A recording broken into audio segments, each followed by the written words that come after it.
তো এই গল্পের শুরুতে আমরা দেখতে পারি লুসিগো নামের একটা ছেলেকে, যে কিনা চীনের সাংঘাই শহরে তার ফ্যামিলি নিয়ে বাস করে। আসলে তার পুরো ফ্যামিলিতে তার বাবা মাকে বাদ দিলে তার একটা ছোট বোন এবং একজন দাদি আছে। আসলে আমরা জানতে পারি তার বাবা মা এখনও অনেক বেশি রোমান্টিক, আর তারা সবাই মিলে চীনের সেই শহরের ছোট্ট একটা জায়গায় ছোট্ট একটা নুডলসের দোকান দেয়। আসলে অন্য সাধারণ ফ্যামিলির মতো লুসিগোর ফ্যামিলিরও তেমন কোনো চাহিদা নেই, খুবই সাধারণভাবে তারা একটা লাইফ লিড করছিল। তবে লুসিগো কোনোভাবেই এগুলো মেনে নিতে পারছিল না। তার প্ল্যানিংটা একটু ভিন্নই ছিল। সে আসলে জীবনে কিছু একটা করতে চাইছিল। সে জিন নামের একটা মেয়েকে খুব বেশি পছন্দ করত। এই জন্য তাকে একটা নজর দেখার জন্য তার বন্ধু ফ্যাটির সঙ্গে সবসময় গিয়ে রাস্তার পাড়ে দাঁড়িয়ে থাকতো। আজকেও সে জিনকে দেখার জন্য তার বন্ধুকে নিয়ে ঠিক একই জায়গায় দাঁড়িয়েছিল। আর যখন সে এক নজর জিনকে দেখতে পারে তখন সে পাগলের মতো অন্য একটা দুনিয়ায় হারিয়ে যায়। আর এরপর তারা দুজন তাকে ফলো করতে করতে একটা স্কুলে চলে আসে, যেখানে জিন একজন কাউন্সিলর হিসেবে কাজ করে। আসলে এখানে বয়স্ক মানুষদেরকে জিন এইটা বোঝানোর ট্রাই করতো যে তাদের বেঁচে থাকাটা কতটা ইম্পর্টেন্ট। এখানে সে ফ্যামিলি নিয়ে তাদেরকে বিভিন্ন রকমের ইনফরমেশন দিত, ফ্যামিলিতে বাবা মায়ের গুরুত্ব কত বেশি সেই ব্যাপারে তাদেরকে বোঝানোর ট্রাই করত। যদিও তার বন্ধু ফ্যাটি এগুলো শোনার পরে ঘুমিয়ে পড়েছিল, তবে লুসিগো খুবই মনোযোগ দিয়ে তার সমস্ত কথাগুলো শুনছিল। তবে তখন আমরা দেখতে পারি জিনের বস তাকে ডেকে বাইরে নিয়ে যায় আর তাকে উল্টাপাল্টা অনেক কিছু বলা শুরু করে। আসলে আমরা জানতে পারি জিনের কাজ হচ্ছে মানুষজনকে মোটিভেট করে তাদের প্রোডাক্টগুলো সেল করা। তবে এই সমস্ত ব্যাপারগুলো যখন হচ্ছিল তখন লুসিগোর বন্ধু ফ্যাটি লুসিগোকে বলে যে তোমার এখন গিয়ে তাকে যেই কোনো ওয়েতে এই প্রবলেম থেকে বের করা উচিত। তবে যখন সে সামনে গিয়ে দাঁড়ায় তখন সে বুঝতেই পারছিল না সে আসলে কি বলবে। এই জন্য সবাই তাকে নিয়ে হাসাহাসি শুরু করে আর সে বেকুবের মতো সেখানে দাঁড়িয়েছিল। আর অন্যদিকে যেহেতু জিন এখন পর্যন্ত একটা প্রোডাক্টও সেল করতে পারেনি, এই জন্য তার মনটাও প্রচণ্ড খারাপ হয়েছিল। অন্যদিকে আমরা কোর্টের একটা সিন দেখতে পারি যেখানে কিম নামের একটা উকিল ছিল। আসলে কিম নামের এই উকিলটা একটা জুতো কোম্পানির বিরুদ্ধে এই কেসটা করেছিল, কারণ এই জুতো কোম্পানি একটা স্পেশাল ধরনের জুতো বানাতো যেই জুতোর মধ্যে অটোমেটিকলি হিটিং সিস্টেম দেওয়া হতো। আর এই জন্য একটা লোক হার্ট অ্যাটাক করে মারা গিয়েছিল। আর সেই লোকটার ওয়াইফই প্রচণ্ড আপসেট হয়ে এই কোম্পানির বিরুদ্ধে মামলাটা করেছিল। আমরা দেখতে পারি কিম এখানে তার দলিল প্রমাণ শো করা শুরু করে। আর একটা পর্যায়ে কিম এই জিনিসটা অলমোস্ট প্রমাণই করে ফেলে যে আসলে এই জুতার কোম্পানিটা যেই জুতাগুলো বানায় সেগুলো দুনিয়ার জন্য হার্মফুল হতে পারে, মানে সেগুলোর জন্য যেই কারো মৃত্যু হতে পারে। এখন এই সমস্ত ব্যাপারগুলো শোনার পরে আদালত সেই জুতো কোম্পানিকে কয়েক সপ্তাহ সময় দেয় যাতে করে তারা তাদের পক্ষের প্রমাণগুলো জোগাড় করে এখানে পেশ করতে পারে। তবে এরপরে যখন এখান থেকে বেরিয়ে কিম কোনো একটা জায়গায় যাচ্ছিল তখন আমরা দেখতে পারি মিস্টার লু, মানে সেই জুতো কোম্পানির মালিক তাকে কল দেয়। আর এই মালিক তাকে $3 মিলিয়ন দেওয়ার জন্য রাজি ছিল, তবে তাকে শুধুমাত্র পক্ষটাকে বদলে ফেলতে হবে। আসলে তাকে এই জিনিসটা এখন কোর্টে প্রমাণ করতে হবে যে জুতো কোম্পানি আসলে যেই কাজটা করছে সেটা সঠিক কাজ। এখন কিম এতগুলো টাকার লোভ একেবারেই সামলাতে পারছিল না, এই জন্য সে এটার জন্য রাজিও হয়ে যায়। তবে সে তাকে শর্ত দিয়ে বলে দেয় যে টাকা ট্রান্সফার করার জন্য সে তাকে অন্য একটা ব্যাঙ্ক অ্যাকাউন্ট দিবে।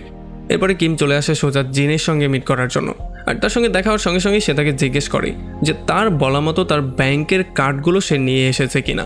আসলে তখন আমরা জানতে পারি যে আসলে জিনের মা কিমের থেকে টাকা হাওলাত নিয়েছিল, তবে সেই টাকাগুলো পরিশোধ করতে না পারার জন্য এখন সে তার মেয়েকে কিমের সঙ্গে বিয়ে দিতে চাইছে। তবে জিন এই বিয়েতে একেবারেই হ্যাপি ছিল না, সে কিমকে একেবারেই পছন্দ করতো না। এই জন্য এখন সে এখানে বলতে এসেছিল যে সে তাকে বিয়ে করতে চায় না। তবে আমরা দেখতে পারি কিম তার কথা একেবারেই পাত্তাই দেয় না, আর সে তাকে ধমকাধমকি করে বলে যে যেই কোনো ওয়েতে তাকেই বিয়ে করতে হবে। আর তখন আমরা জানতে পারি যে সে কিমের ব্যাংক অ্যাকাউন্টটা সেই ফ্রডের টাকাগুলো আনার পেছনে ইউজ করতে চাইছিল, কারণ সে যদি নিজের অ্যাকাউন্টটা ইউজ করে তাহলে হয়তোবা সে ধরা পড়ে যেতে পারে। তবে যখন তারা এই সমস্ত কথাবার্তাগুলো বলছিল তখন দূর থেকে দাঁড়িয়ে লুসিকো এই সমস্ত ব্যাপারটা দেখতে পারে। মানে তার মনে হচ্ছিল যে তাদের দুজনের মধ্যে কোনো একটা সম্পর্ক অবশ্যই আছে। আর এরপরে জিনের কার্ডটা নিয়ে কিম একটা পিকচার ক্লিক করে সেটা জুতো কোম্পানির মালিক মিস্টার লুকে পাঠিয়ে দেয়। আর এরপর যখন তারা দুজন গাড়ি দিয়ে যাচ্ছিল তখন আমরা দেখতে পারি লুসিকো সাইকেল দিয়ে তাদেরকে ফলো করা শুরু করে। সে তাদের দুজনের পিকচারও ক্লিক করার ট্রাই করে। তবে যখন কিম এই জিনিসটা দেখতে পারে তখন সে গাড়ির স্পিড একটু বাড়িয়ে দেয় আর একটা টানেলের মধ্যে চলে যায়। তবে আমরা দেখতে পারি লুসিকো কোনোভাবে তাকে ছাড়তে চাইছিল না, সেও শর্টকাট রাস্তার ইউজ করে তাকে ফলো করেই যাচ্ছিল। এরপরে কিম জিনকে একটা হসপিটালের সামনে নামিয়ে দেয়। তবে তখনই এখানে লুসিকো চলে আসে আর সে বারবার করে আবারও কিমের পিকচার ক্লিক করা শুরু করে। তবে যখন কিম এই জিনিসটা দেখতে পারে তখন সে একটু বেশি নার্ভাস হয়ে যায়, এই জন্য সে জোর করে লুসিকোর হাত থেকে ফোনটাকে কেড়ে নেওয়ার ট্রাই করে। তবে এই হাতাহাতি করার মাঝখানে হঠাৎই লুসিকোর ব্যালেন্স নষ্ট হয়ে যায় আর সে সেখান থেকে সোজা ব্রিজটার নিচে এসে পড়া শুরু করে। আর অন্যদিকে আমরা দেখতে পারি কিমের গাড়িটারও অ্যাক্সিডেন্ট হয়ে যায়। কিন্তু সবচেয়ে ভয়ঙ্কর ব্যাপার ছিল এইটা, যখন লুসিকো ব্রিজ থেকে নিচে পড়ে যায় তখন সে মাটিতে না পড়ে সোজা মাটি ফুটো করে অন্য একটা দুনিয়াতেই চলে আসে। এখানে সে দেখতে পারে প্রত্যেকটা জিনিস জীবিত। এই জন্য সে খুবই কিউরিয়াস হয়ে সমস্ত ব্যাপারগুলো দেখা শুরু করে। আর যখন সে ঘর থেকে বেরিয়ে একটা খেলার মাঠে চলে আসে, তখন এখানে সে ছোট্ট একটা খেলনা পেয়ে যায়। আর যেহেতু এই খেলনাটা তার অনেক বেশি পছন্দ হয়েছে, এই জন্য সে এটা পকেটের মধ্যে ভরে ফেলে। তবে তখনই সাইডে সে একটা দরজা দেখতে পারে, আর যখন সে দরজার মধ্যে ঢুকে যায়, তখন সে আবারও তার দুনিয়াতে ব্যাক করে। তবে এখন পর্যন্ত লুসিকো এই জিনিসটা ক্লিয়ারলি বুঝতে পারছিল না যে তার পকেটে যেই খেলনাটা ছিল, সেই খেলনাটা হচ্ছে একটা জাদুকরি খেলনা, যেটা কিনা তার যেই কোনো 3টা উইশ পূরণ করতে পারবে।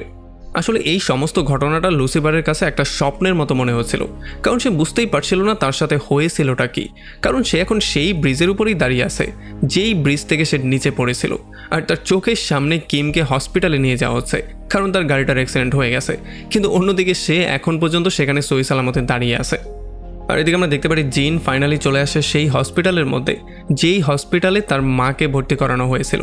আসলে তার মা কিছু পাওনাদারের টাকা সময় মতো পরিশোধ করতে না পারার জন্য তার মাকে তারা আচ্ছা রকম করে ধোলাই করেছে, যেই জন্যই এখন তাকে হসপিটালে এসে ভর্তি হতে হয়েছে। যদিও তার অবস্থা দেখার পরে জিন তাকে বলছিল যে এখন টাকা বাঁচানোর সময় না, এখন তোমাকে একটা প্রাইভেট হসপিটালে নিয়ে দেখানোর সময়। তবে তার মা কোনোভাবেই তার কথা শুনতে চাইছিল না। সে তাকে বলছিল যে এখন পর্যন্ত আমি $6 লাখ ঋণের মধ্যে আছি, সো আমি কোনোভাবেই আর বেশি ঋণের মধ্যে যেতে চাই না। এখন টাকা খরচ করার সময় না, এখন টাকা বাঁচানোর সময়। এই জন্য জিনকেও বাধ্য হয়ে এই সরকারি হাসপাতালেই লাইনে দাঁড়াতে হয়। অন্যদিকে যখন রাতের বেলায় লুসিকো তার বাসায় ব্যাক করে, তখন সে দেখতে পারে তার পুরো ফ্যামিলির ডিনারের জন্য বসে আছে। এই জন্য তারা সবাই খাবার দাবার খাওয়া শুরু করে। আর খাবার দাবার খাওয়ার মাঝখানে তারা তাদের পাশের দোকানটাকে কিনে ফেলার ব্যাপারে কথাবার্তা বলছিল। আসলে তাদের স্বপ্ন ছিল তারা সেই পাশের দোকানটাকে কিনে তাদের দোকানের সঙ্গে মিলিয়ে বড় একটা রেস্টুরেন্ট দিবে। আর এমন কথাবার্তা বলতে বলতেই তারা লুকিয়ে সেই ঘরের মধ্যেই চলে আসে। আর এখানে এসে তারা আবারও গল্পগুজব করা শুরু করে। তারা আসলে এই সমস্ত ব্যাপারগুলো নিয়ে ডিসকাশন করছিল যে কোন জায়গায় তারা বেড রাখবে, কোন জায়গায় সোফা রাখবে, কে কোথায় ঘুমাবে। আর এগুলো ডিসকাশন করে তারা আবারও তাদের রুমের মধ্যে চলে আসে আর তাদের ডিনারটা কমপ্লিট করে। এরপরে যখন লুসিকো তার রুমের মধ্যে এসে শুয়ে পড়ে, তখন সে সেই খেলনাটাকে ভালো করে দেখা শুরু করে, যেই খেলনাটা সে অন্য দুনিয়া থেকে পেয়েছিল। আসলে সেই জিনিসটা বুঝতেই পারছিল না যে এইটা দিয়ে করেটা কি। এই জন্য যখন সে ভালো করে এটা চেক করে, তখন সে একটা স্টার্ট বাটন পেয়ে যায়। আর যখনই সে স্টার্ট বাটনে ক্লিক করে দেয়, তখন এই খেলনার মধ্য থেকে একটা কার্ড বেরিয়ে আসে, যেখানে তাকে একটা উইশ করতে বলা হয়। তবে যখন লুসিকো ভালো করে কার্ডটাকে চেক করে, তখন সে বুঝতেই পারছিল না এটা আসলে কিভাবে কাজ করে। এই জন্য যখন সে কার্ডটাকে উল্টায়, তখন এটার পেছনে সে একটা হাঁসের পিকচার পেয়ে যায়। আর এই জন্য সে হাঁসের মতো শব্দ করা শুরু করে। আর এইটা করার জন্য আমরা একটু পরে দেখতে পারি সে সত্যি সত্যি একটা বড় হাঁসে কনভার্ট হয়ে যায়। এই জন্য লুসিকোর নিজেও পুরোপুরি শক্ট হয়ে গিয়েছিল। আর সেই খেলনাটাকে বারবার করে হাঁসের আওয়াজে চিৎকার করে করে বলছিল যে আমি আসলে জিনের বয়ফ্রেন্ড হতে চাই, তবে ভুল করে আমি হাঁসে কনভার্ট হয়ে গিয়েছি। তবে সেই খেলনার ব্যাটারিটা শেষ হওয়ার জন্য সেই খেলনাটা আর কাজই করছিল না। আর এই সমস্ত ব্যাপারগুলো দেখার পরে লুসিকোর মনটা প্রচণ্ড খারাপ হয়ে যায়। আর সে সারা রাত সেই খেলনার পাশে বসে কান্নাকাটি করা শুরু করে। তবে যখন গভীর রাত হয়ে যায়, তখন কিছু জোনাকি পোকা এসে এই খেলনাটার উপরে বসে, যেই জন্য এই খেলনাটা অটোমেটিকলি আবারও চালু হয়ে যায়। আর জিনের বয়ফ্রেন্ড হওয়ার যে উইশটা লুসিকো করেছিল, সেইটাও ফুলফিল করে দেওয়া হয়। এই জন্য পরদিন সকালবেলা যখন সে ঘুম থেকে উঠে ওয়াশরুমে আসে, তখন সে নিজেও পুরোপুরি শক্ট হয়ে যায়। সে দেখতে পারে সে নিজে পুরোপুরি কিমে কনভার্ট হয়ে গেছে, মানে জিনের বয়ফ্রেন্ড কিমে কনভার্ট হয়ে গেছে। আর তাদের ঘরের মধ্যে অন্য একটা লোককে দেখার পরে ঘরের মেম্বাররাও শক্ট হয়ে যায়। আর তারা তাকে বের করে দেওয়ার ট্রাই করে।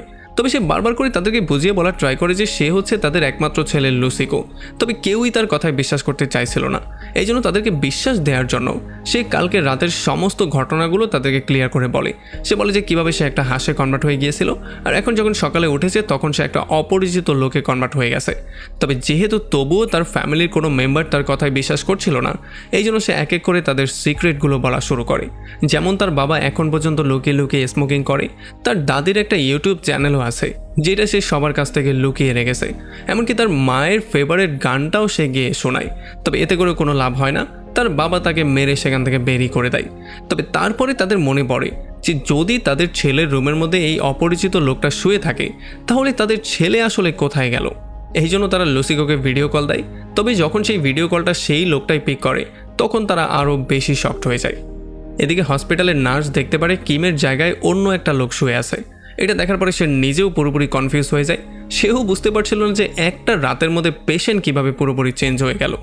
অন্যদিকে আমরা দেখতে পারি লুসিকো কোনো রকমে লুকিয়ে লুকিয়ে তার বন্ধু ফ্যাটির ঘরের মধ্যে চলে আসে আর ফ্যাটিকে কালকে রাতে হয়ে যাওয়া সমস্ত ঘটনাগুলো ডিটেইলি বলে। তবে ফ্যাটির জন্য তার উপরে বিশ্বাস করা খুবই কষ্টকর ছিল, কিন্তু এরপরে যখন তাদের দুজন বন্ধুর মধ্যে সিক্রেটগুলো সে এক এক করে বলা শুরু করে তখন ফ্যাটি তার উপরে বিশ্বাস করা শুরু করে। অন্যদিকে লুসিকোর বাবা মা তার ছেলেকে খুঁজতে খুঁজতে ফাইনালি সেই হসপিটালে চলে আসে যেই হসপিটালে কিমকে ভর্তি করানো হয়েছে। আর এখানে এসে যখন তারা তার ছেলেকে পেয়ে যায় তখন তারা তাকে আদর যত্ন করা শুরু করে, তাকে খুবই মায়া ভরে ডাকা শুরু করে।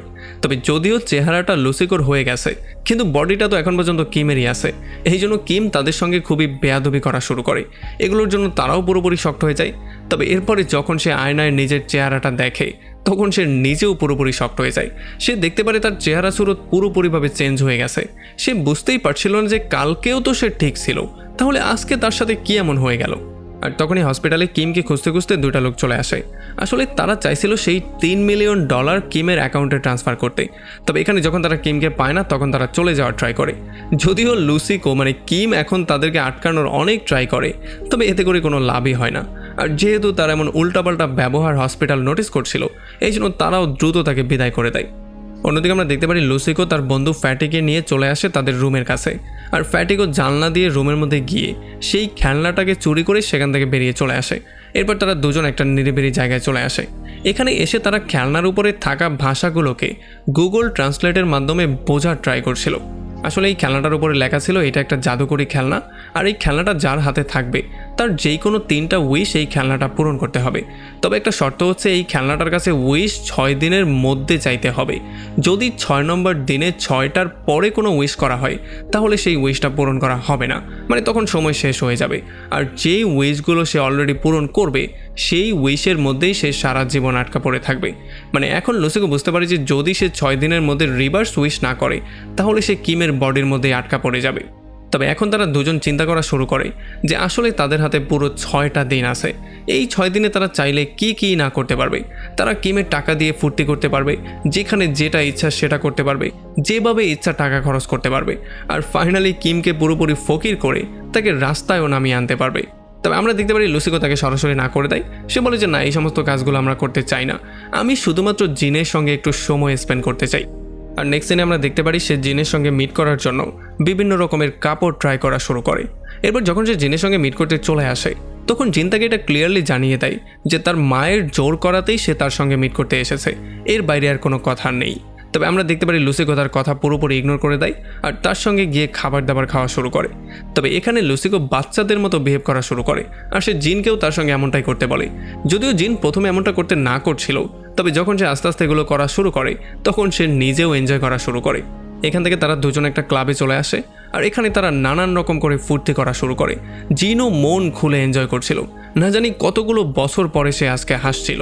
এখান থেকে তারা দুজন দৌড়ে একটা ছাদে চলে আসে আর এখানে বসে তারা গল্প গুজব করা শুরু করে, একে অন্যের দুঃখ সুখের আলাপ করা শুরু করে, একে অন্যের দুঃখ শেয়ার করা শুরু করে। আমরা দেখতে পারি জিন তাকে তার সমস্ত ডিফিকাল্টির কথা জানায়, সে কিভাবে তার জীবনটা পার করছে সেই ব্যাপারগুলো তাকে এক্সপ্লেন করে বলে। তাদেরকে দেখে মনে হচ্ছিল এমন একটা ভাব যেন তারা একে অন্যকে অনেক বছর ধরে চিনে আর তারা দুজন একে অন্যের খুবই ভালো বন্ধু। আর তখন আমরা দেখতে পারি লুসিকো তার দুর্বলতাগুলো বলা শুরু করে। সে বলে যে যখন আমি একটু বেশি ঘাবড়ে যাই তখন আমি কিছুই বলতে পারি না, এই জন্য আমি চুপই হয়ে যাই।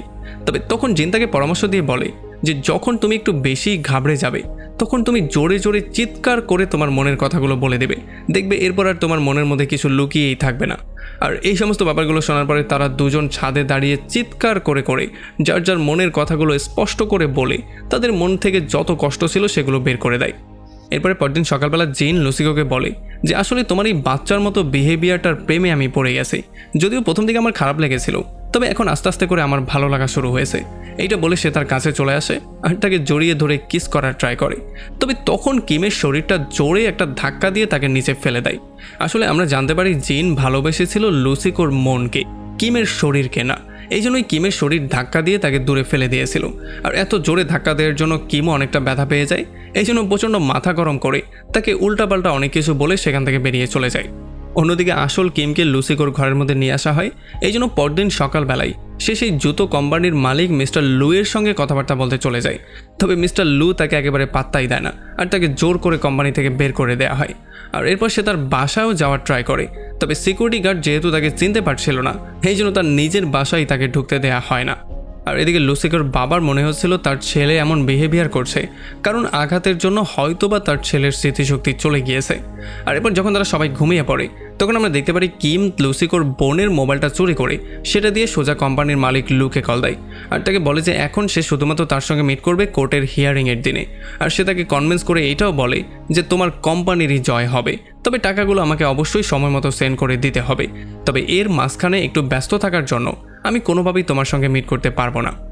এদিকে আসল লুসিকো তার বন্ধু ফ্যাটিকে জিনের সঙ্গে কাটানোর সময়গুলো সম্পর্কে বলা শুরু করে। সে বলে যে আজকের দিনটা খুবই ভালো একটা সময় আমরা পার করেছি।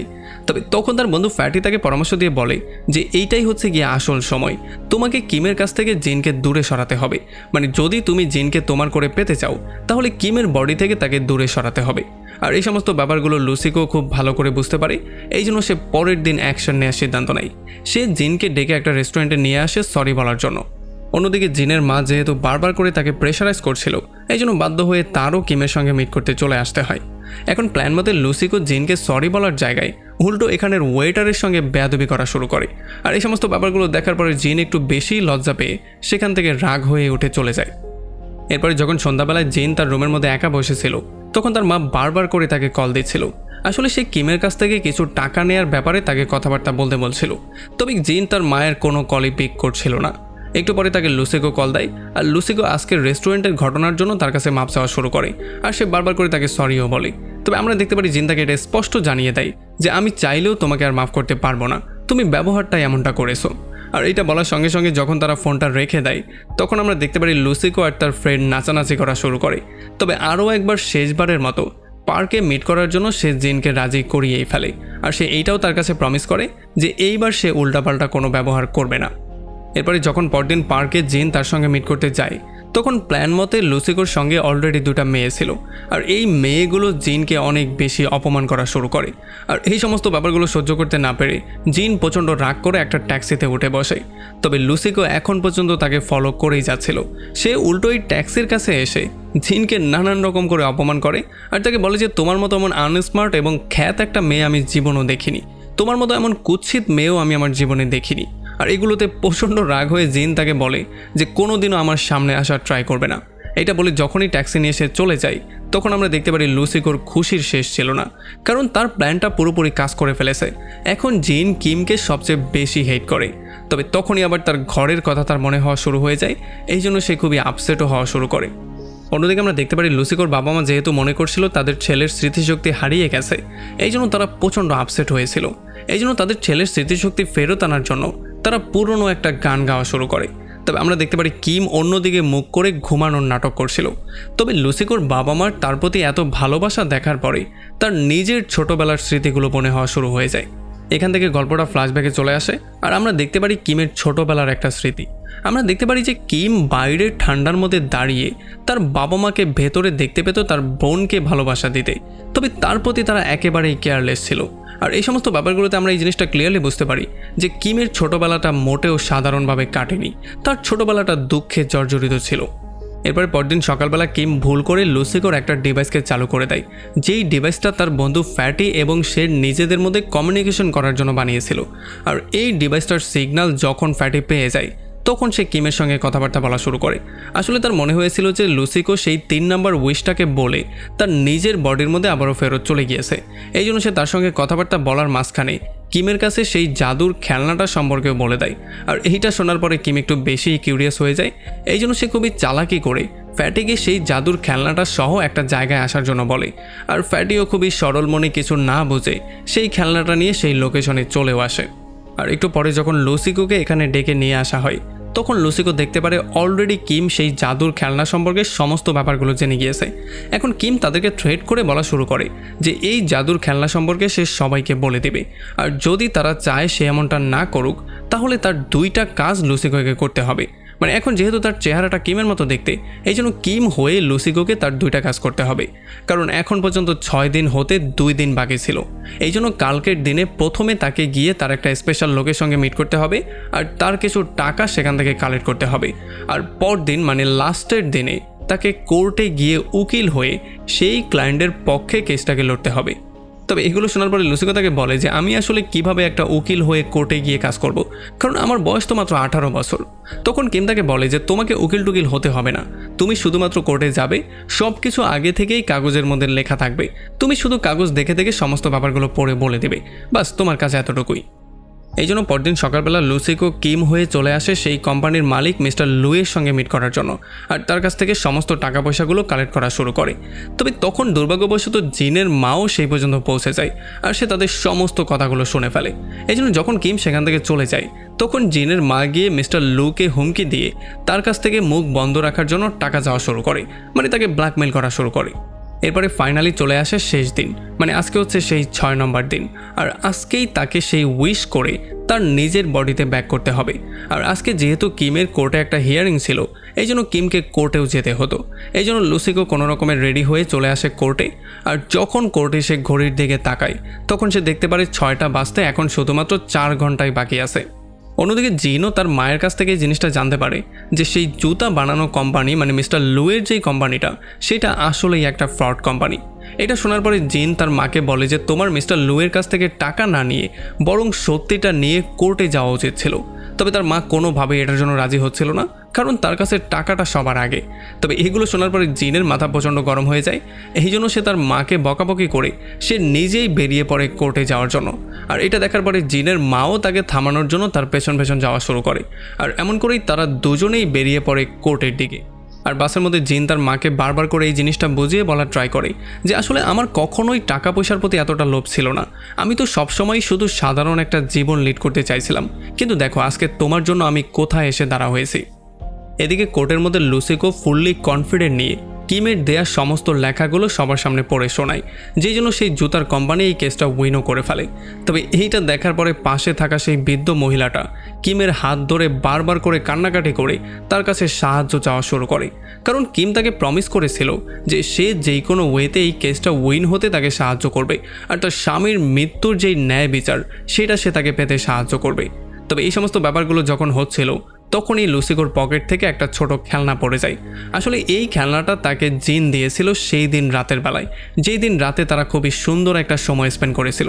আর এটা দেখার পর তার মনে পড়ে যায় জিনের সেই কথাগুলো, যেখানে জিন তাকে বলেছিল যে জীবনে কোনো দিনও খারাপ মানুষের সঙ্গ দেওয়ার ট্রাই করবে না, সবসময় সত্যের পক্ষে দাঁড়া হওয়ার ট্রাই করবে। আর যদি কখনো তোমার এমন সিচুয়েশন চলে আসে যখন তুমি বেশি কনফিউজ হয়ে গেছো, তখন চিৎকার করে প্রচণ্ড সাহসের সঙ্গে সবার সামনে সমস্ত সত্যিগুলো বলে দেওয়ার সাহস রাখবে। আর যখনই তার মনের মধ্যে এই জিনিসটা চলে আসে তখনই সে জজের সামনে চিৎকার করে সমস্ত ব্যাপারগুলো বলা শুরু করে। সে বলে যে মিস্টার লুয়ের যে জুতার কোম্পানিটা আছে সেটা আসলেই একটা ফ্রড কোম্পানি, সে মানুষদেরকে মুখ বন্ধ করার জন্য টাকাও খাইয়ে থাকে, এমনকি সে আমাকেও অনেকগুলো টাকা দিয়েছে যাতে করে আমি তার পক্ষে ফাইট করি। আর যখন এই কথাবার্তাগুলো হচ্ছিল তখন জিন এবং তার মা সাক্ষী হিসেবে এখানে চলেও আসে। আর এই জন্য কোর্ট সিদ্ধান্ত নেয় যে মিস্টার লুয়ের সেই শু কোম্পানিটাকে পুরোপুরি বন্ধ করে দেওয়া হবে আর মিস্টার লুকেও জেলের মধ্যে নিয়ে যাওয়া হবে। আর এরপরে যখন কিম বাইরে এসে তার বন্ধু ফ্যাটির সঙ্গে মিট করে তখন সে তার বন্ধুকে একটা গুড নিউজ দেয়। সে বলে যে সে পরিস্থিতির সামনে একেবারেই মাথা নত না করে সত্যিটা সবার সামনে তুলে ধরেছে, মানে সে সবসময় সত্যির পক্ষ দেওয়ারই সিদ্ধান্ত নিয়েছে। আর এই সমস্ত ব্যাপারগুলো বলে যখন সে আবারও বাসায় ব্যাক করে তখন সে দেখতে পারে কিম একেবারেই তার উপরে হ্যাপি ছিল না, কারণ কিম তাকে বলে যে তুমি আমার ক্যারিয়ারটা পুরোপুরি ডিস্ট্রয় করে দিয়েছো, এই জন্য এখন আর আমি আমার বডিতে ব্যাক করতে চাই না, সেই বডি তোমারই থাক, তুমি আমার জীবনটাকে লিড করো, কারণ কিমের 12টা তুমি অলরেডি বাজিয়ে দিয়েছো, আর এখন আমি তুমি হয়ে তোমার ফ্যামিলির সঙ্গে বাস করব। তবে এগুলো শোনার পরে লুসিকো তার কাছে মাপ চাওয়া শুরু করে আর তার কাছে বারবার করে ভিক্ষা চাওয়া শুরু করে। তবে কিম কোনোভাবেই তার কথায় পাত্তাই দিচ্ছিল না। তবে একটা পর্যায়ে যখন লুসিকো দেখতে পারে কোনোভাবেই কোনো কাজ হচ্ছে না, তখন এই খেলনাটা নেয়ার জন্য তাদের দুজনের মধ্যে মারামারি শুরু হয়ে যায়। আর এই মারামারির মধ্যে তার দাদিও একটু পরে চলে আসে, আর তার দাদি লুসিকোকে কিম মনে করে উল্টো লুসিকোকেই মারধর করা শুরু করে। তবে এই সমস্ত ব্যাপারগুলোতে তার শ্বাসকষ্ট শুরু হয়ে যায়, মানে সে নিঃশ্বাস নিতে না পেরে মৃত্যুর দিকে চলে যাচ্ছিল। এই জন্য বাধ্য হয়ে লুসিকোকে সেই খেলনাটাকে রেখে দিয়ে তার দাদিকে ওষুধ দিতে হয়। আর এই সমস্ত তাড়াহুড়ার মাঝখানেই আমরা দেখতে পারি ঠিক 6টা বেজে যায়। মানে এখন আর সেই খেলনাটা কাজ করবে না। মানে এখন লুসিকোকে তার সারাটা জীবন কিমের বডির মধ্য থেকেই পার করতে হবে। এই জন্য লুসিকো প্রচণ্ড মন খারাপ করে কিমকে বলে যে আমার ফ্যামিলিকে একটু দেখে শুনে রেখো। এটা বলে প্রচণ্ড আপসেট হয়ে সে সেখান থেকে বেরিয়ে চলে আসে। তবে অন্যদিকে আমরা দেখতে পারি যখন কিম সেই খেলনাটা হাতে পেয়ে যায় তখন সে প্রথমেই খেলনাটার স্টার্ট বাটনে প্রেস করে দেয়। আর প্রথম উইশটা সে চায় সে দুনিয়ার সবচেয়ে বড় লোক পার্সন হতে চায়। তবে দ্বিতীয় উইশটা যখন সে করতে যাচ্ছিল তখন সে লুসিকোর মতো একটা ভুল করে ফেলে। সে কার্ডের উল্টো পাশে যখন একটা হাঁসের সিম্বল দেখতে পারে তখন সে হাঁসের মতো শব্দ করা শুরু করে, যেই জন্য এটাকে উইশ মনে করে খেলনাটা তাকে একটা হাঁসে কনভার্ট করে দেয়। পাশেই একটা হাঁসের দোকান ছিল। দোকানদার মনে করছিল এই হাঁসটা হয়তোবা সেখান থেকে বেরিয়ে চলে এসেছে, এই জন্য সে এই হাঁসটাকে ধরে খাঁচার মধ্যে নিয়ে বন্দি করে দেয়। আর তখন আমরা দেখতে পারি ওভার স্পিডে একটা গাড়ি এসে সেই খেলনাটাকে ভেঙে টুকরো টুকরো করে ফেলে। মানে আমরা বুঝতে পারি যে এখন কিম একটা হাঁস হয়ে সারাটা জীবন এই খাঁচার মধ্যেই বন্দি থাকবে। আবার তাকে হয়তো 2-1 দিনের মধ্যে কিমাও করে ফেলা হতে পারে। আর এদিকে আমরা দেখতে পারি লুসিকো প্রচণ্ড মন খারাপ করে যখন রাস্তা দিয়ে হাঁটছিল তখন হঠাৎ করে একটা বাতাস এসে তাকে আবারও সেই রাস্তা ফুটো করে সোজা সেই দুনিয়াতে নিয়ে আসে, যেই দুনিয়াতে সে আবারও তার ছোটোবেলাটাকে দেখতে পারে। সে দেখতে পারে ছোটোবেলায় তার বাবা মা তাকে কত বেশি ভালোবাসতো, তারা কত হ্যাপিলি পুরো লাইফটাকে লিড করছিল। তবে তখন আবারও একটা দরজার মাধ্যমে সে সেই প্লেগ্রাউন্ডে চলে আসে যেখানে সে সেই জাদুকরি খেলনাটা পেয়েছিল। আর তখন লুসিকোর এই জিনিসটা মনে পড়ে যে ছোটোবেলায় আসলে তার দাদু তাকে নিয়ে এই প্লেগ্রাউন্ডেই খেলা করতে আসতো, আর এখানে তারা দুজন সবসময় জোনাকি পোকা ধরার ট্রাই করতো। এই সমস্ত ব্যাপারগুলো মনে করার পরে সে আর তার ইমোশনকে একেবারেই কন্ট্রোল করতে পারে না। এই জন্য সে চিৎকার করে কান্নাকাটি করা শুরু করে। তবে কিছুক্ষণ চিৎকার করার পরে হঠাৎই সে নোটিস করে সে আবারও তার আগের রূপে ব্যাক করেছে। মানে এখন আবারও সে সেই লুসিকো হয়ে গেছে, মানে কিমের বডিটা তাকে ত্যাগ করে দিয়েছে। আর এই ব্যাপারটা দেখার পরে সে অনেক বেশি হ্যাপি হয়ে যায়। এই জন্য সে দৌড়ে সেই দরজা দিয়ে বেরিয়ে আবারও তার দুনিয়াতে ব্যাক করে। সে প্রথমেই দৌড়ে চলে আসে তার ফ্যামিলির কাছে। ঘরে এসে সে তার ফ্যামিলিকে পেয়ে অনেক বেশি হ্যাপি হয়ে যায়। সে দেখতে পারে তার ফ্যামিলির সমস্ত মেম্বাররা বসে তার দাদির ব্লগিং ভিডিওগুলো দেখছিল, যেখানে তার দাদি ফ্যামিলির গুরুত্ব সম্পর্কে সবাইকে এক্সপ্লেন করে বলছিল। তার দাদি বিশেষ করে লুসিকোকে বলছিল যে জীবনেও তোমার ফ্যামিলিকে ছেড়ে যাওয়ার ট্রাই করবে না, তোমার ফ্যামিলিকে সবসময় টেক কেয়ার করবে আর তোমার ফ্যামিলির সঙ্গ দেওয়ার ট্রাই করবে। আর এই সমস্ত ব্যাপারগুলোতে লুসিকো অনেক বেশি হ্যাপি হয়ে যায়, কারণ সে তার ফ্যামিলিকে ফেরত পাওয়ার পরে এখন এতটা হ্যাপি ছিল যতটা হ্যাপি সে জীবনেও কোনোদিন হয়নি। এরপর পরদিন সকালবেলা সে গিয়ে সোজা জিনের সঙ্গে মিট করে আর তাকে তার একটা কার্ড আর খেলনাটা দিয়ে চলে আসে। তবে এগুলো দেখার পরে জিনও পুরোপুরি শকড হয়ে যায়, কারণ এই খেলনাটা আর কার্ডটা সে কিমকে দিয়েছিল। এটা লুসিকোর কাছে কিভাবে চলে আসলো সেটা সে নিজেও জানে না। এরপরে একদিন আমরা দেখতে পারি জিন আর তার মা চলে আসে সেই হাঁসের দোকানে, যেই হাঁসের দোকানে কিমকে বন্দি করে রাখা হয়েছিল। আসলে কিম এখন পর্যন্ত একটা হাঁস হয়ে সেই দোকানেই বন্দি হয়েছিল। আর যখন সে জিনকে দেখতে পারে তখন সে তাদের মনোযোগ তার দিকে আনার জন্য বারবার করে চিৎকার করে ডাকা শুরু করে। আর জিনকে একটু কনভিন্স করার জন্য সে তার পাখা দিয়ে একটা হার্টের সিম্বল বানায়। এই জন্য জিন জিদ করা শুরু করে সেই হাঁসটা কিনবে, আর তার মাও তার কথা রেখে হাঁসটা কিনে নিয়ে আসে। তবে বাসায় আনার পরে তারা দুজন ডিসকাশন করা শুরু করে যে আসলে এই হাঁসটার সঙ্গে তারা কি করবে। তার মা তো হাঁসটাকে খেয়ে ফেলতে চাইছিল, তবে জিন বারবার করে বলছিল যে এটাকে গোসল করিয়ে আমরা চাইলে এটাকে পালতু হাঁস হিসেবে পালতেও পারি। তবে তার মা এটার জন্য কোনোভাবেই রাজি হতে চাইছিল না, কিন্তু যেহেতু বারবার করে জিন একই কথা বলছিল এই জন্য তার মা তাকে পারমিশনও দিয়ে দেয়। তবে একটু পরে আবার জিন তার মনটা চেঞ্জ করে ফেলে। সে বলে যে চলো, যেহেতু একটু বেশিই ক্ষুধা লেগেছে তাহলে আমরা আজকে হাঁসটাকে খেয়েই ফেলি। তবে এইটা শোনার পরে কিমও পুরোপুরি শকড হয়ে যায়। সে আসলে বুঝতে পারছিল না সে নিজেকে কী করে সেভ করবে। এই জন্য সেও প্রচণ্ড রাগের মাথায় তাদেরকে বলেই ফেলে যে চলো তোমরা দুজন আমাকে খেয়েই ফেলো। আর এমন একটা ইন্টারেস্টিং পয়েন্টে এই পুরো মুভিটা এখানেই শেষ হয়ে যায়।